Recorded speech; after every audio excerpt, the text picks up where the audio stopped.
রাত গভীর, বাতাস হালকা, শীষ বাজাচ্ছে জানালার ফাঁকে। আমি ঘরে একা। হঠাৎ ধীরে ধীরে কারো পায়ের শব্দ ঘরের মধ্যে ভেসে এলো। মনে হলো কেউ অদৃশ্যভাবে আমাকে দেখছে।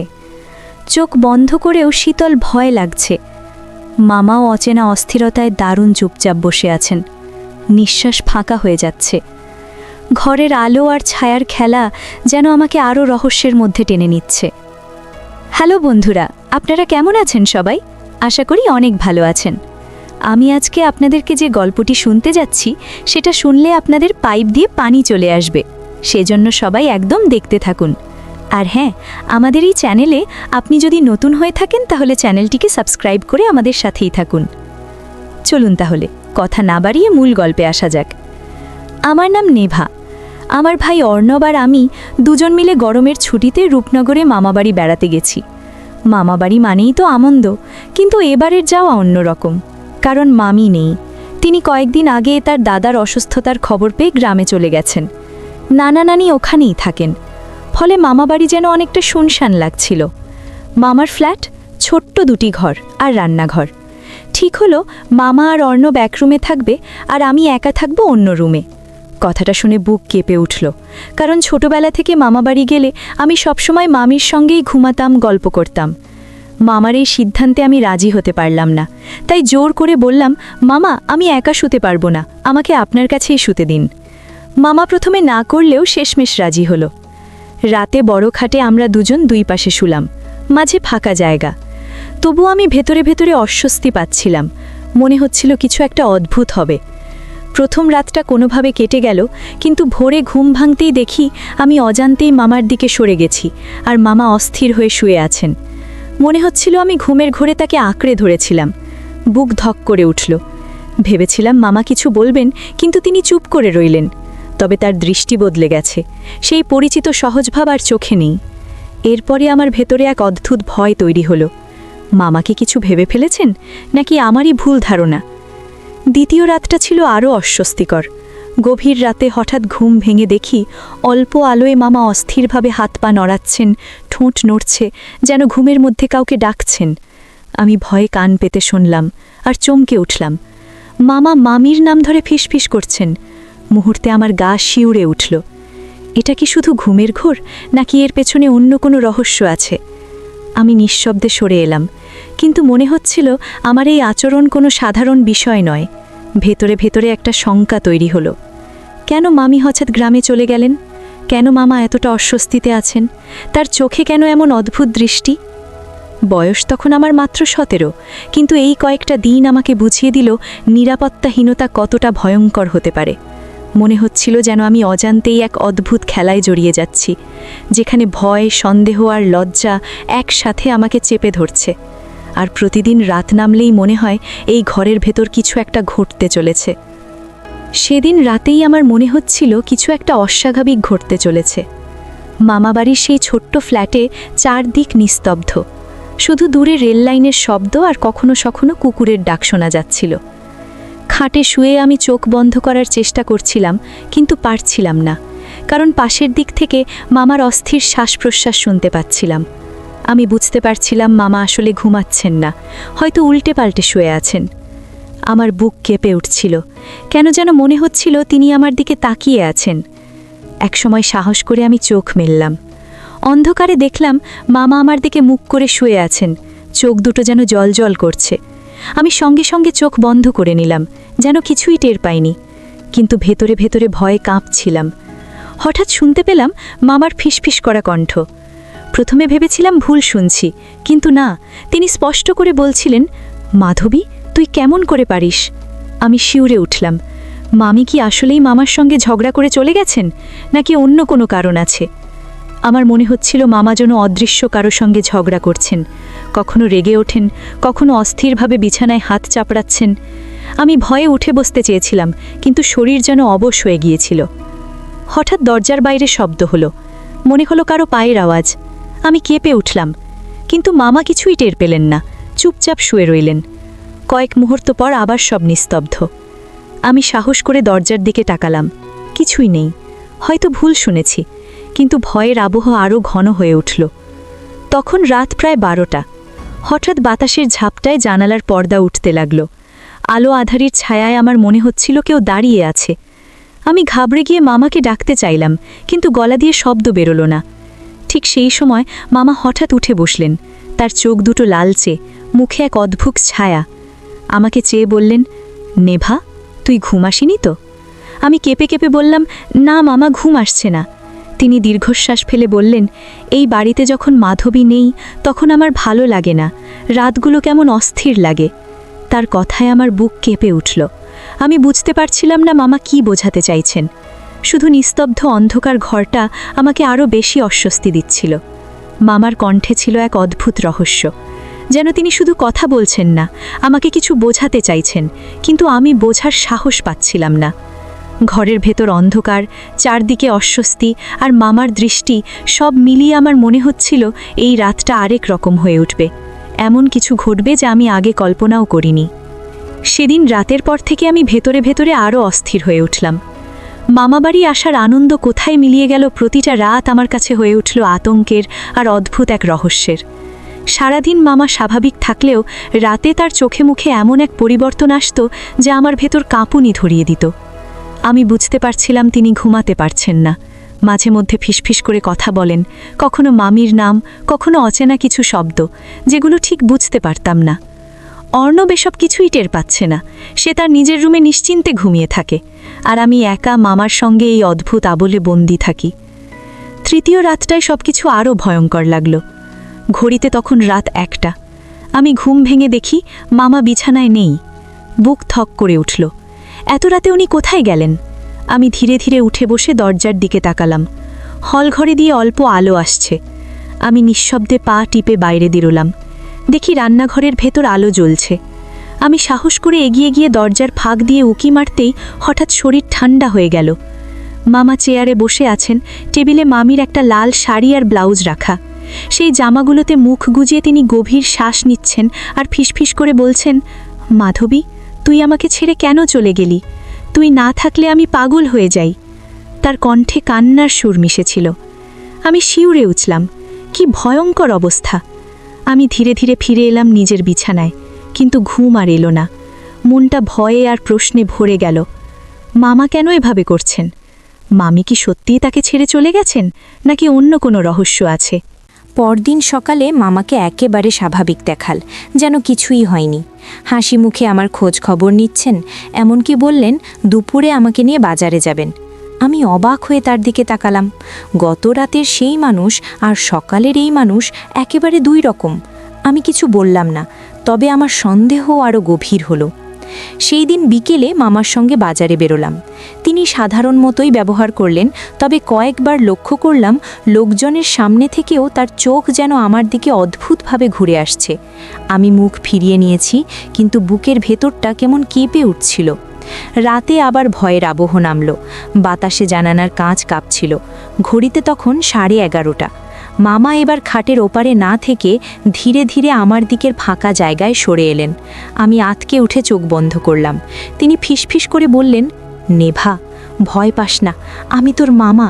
কিন্তু এই একাকিত্ব আমাকে কষ্ট দেয়, মনে হয় কেউ আমার পাশে নেই। আমি কথা বলার মোট অবস্থায় ছিলাম না, শুধু শরীরটা কেঁপে উঠছিল। তার কণ্ঠে ছিল গভীর হতাশা, তবে সেই হতাশার ভেতরে আমি অদ্ভুত এক তীব্রতা অনুভব করছিলাম, যেন তিনি কিছু বলতে চাইছেন, কিছু লুকোচ্ছেন, অথচ আমার সঙ্গে ভাগ করতে চাইছেন না। সেই মুহূর্তে হঠাৎ জানালার বাইরে থেকে কারো হাঁটার শব্দ শোনা গেল। মামা চমকে উঠলেন। আমি আতঙ্কে উঠে বসলাম। দুজনেই দরজার দিকে তাকালাম। করিডর ফাঁকা, কিন্তু স্পষ্ট শুনলাম কারো পায়ের আওয়াজ ধীরে ধীরে দূরে মিলিয়ে যাচ্ছে। মামা দরজা বন্ধ করে ফিরে এসে বিছানায় বসে মাথায় হাত দিয়ে বসে রইলেন। তার কাঁধ কাঁপছিল। আমি ভয়ে আর কৌতূহলে একেবারে পাথরের মতো শুয়ে রইলাম। সেই অবস্থায় আমি খেয়াল করলাম মামার চোখে পানি জমেছে, যেন তিনি ভেতরে ভেতরে কাঁদছেন। আমার মনে হলো মামার এই আচরণের পেছনে কোনো গভীর কষ্ট লুকিয়ে আছে, কিন্তু সেই কষ্ট কী সেটা বুঝতে পারছিলাম না। পরদিন সকালে মামা আমাকে দেখে স্বাভাবিক আচরণ করলেন, যেন কিছুই হয়নি, তবে চোখের কোণে ক্লান্তি লেগেছিল। আমি সাহস করে জিজ্ঞেস করতে চেয়েছিলাম মামি হঠাৎ কেন গ্রামে চলে গেলেন, কিন্তু মুখ থেকে শব্দ বের হলো না। শুধু অনুভব করলাম এর পেছনে কোনো গোপন কারণ আছে। দুপুরে খাবার পর মামা চুপচাপ বসেছিলেন। তার হাতে ছিল একখানা পুরনো খাতা। খাতার পাতায় কিছু লিখছিলেন। আমি দূর থেকে উকি দিয়ে দেখলাম পাতার ওপরে লেখা মাধবীর চিঠি। আমি চমকে উঠলাম। মামি কি তাকে কোনো চিঠি লিখে গেছেন, নাকি মামা নিজেই কল্পনার জগতে লিখছেন? আমার মন ভরে গেল হাজারো প্রশ্নে।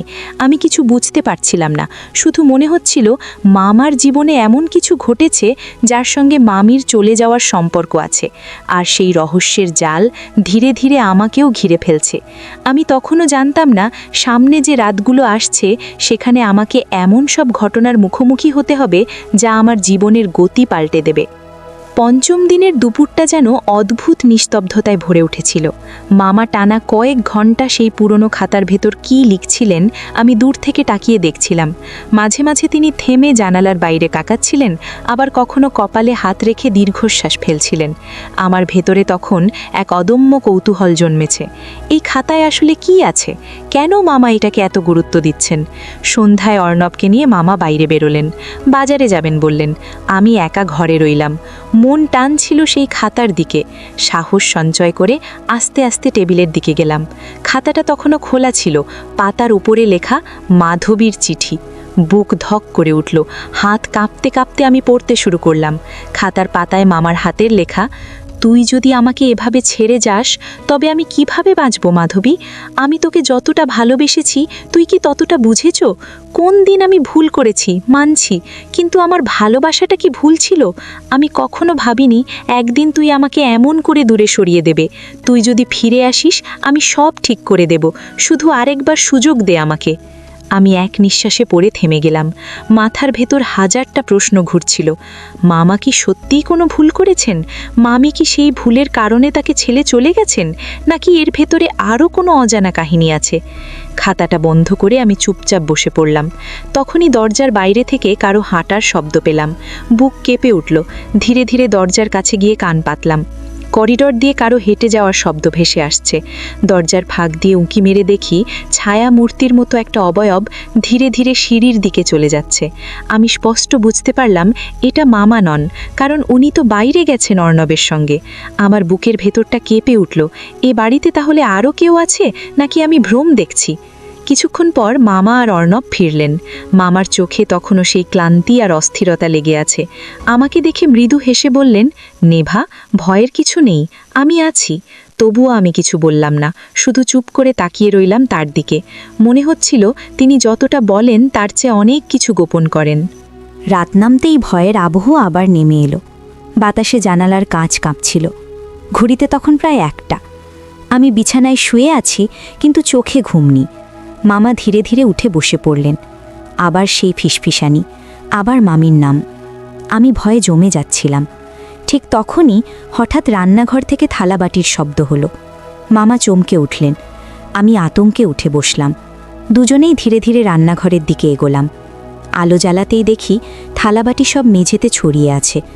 কিন্তু আশ্চর্যের ব্যাপার হলো ঘরে তো আমরা ছাড়া আর কেউ নেই। মামা একবার আমার দিকে তাকালেন, চোখে ভয় আর কষ্টের মিশ্র ছায়া। তারপর নিঃশব্দে বললেন, তুই যদি সত্যিই ফিরে এসে থাকিস মাধবী, তবে আমাকে কেন এভাবে কষ্ট দিচ্ছিস? আমার শরীর কেঁপে উঠল। আমি তখনই বুঝলাম মামাবাড়ির এই রাতগুলোতে শুধু মামার অস্থিরতা নয়, আরও কোনো অদ্ভুত রহস্য লুকিয়ে আছে। ষষ্ঠ রাতের আগেই আমি ভেতরে ভেতরে বুঝে গিয়েছিলাম মামাবাড়ির এই গল্পটা কেবল মামার অস্থিরতা বা একাকিত্বের মধ্যে সীমাবদ্ধ নয়, এর ভেতরে আরও গভীর রহস্য লুকিয়ে আছে। আমার চোখের সামনে যত ঘটনা ঘটছে সেগুলো যেন টুকরো টুকরো সূত্র, কিন্তু পুরো ছবিটা এখনও ধোঁয়াশার ভেতর। সেদিন সকালে মামা খুব চুপচাপ ছিলেন। অর্ণব স্কুলে চলে গেল। আমি রান্নাঘরে সাহায্য করছিলাম। মামা বসেছিলেন বারান্দায়। আমি লক্ষ্য করলাম তার হাতে একটা পুরনো অ্যালবাম। কৌতূহল সামলাতে পারলাম না।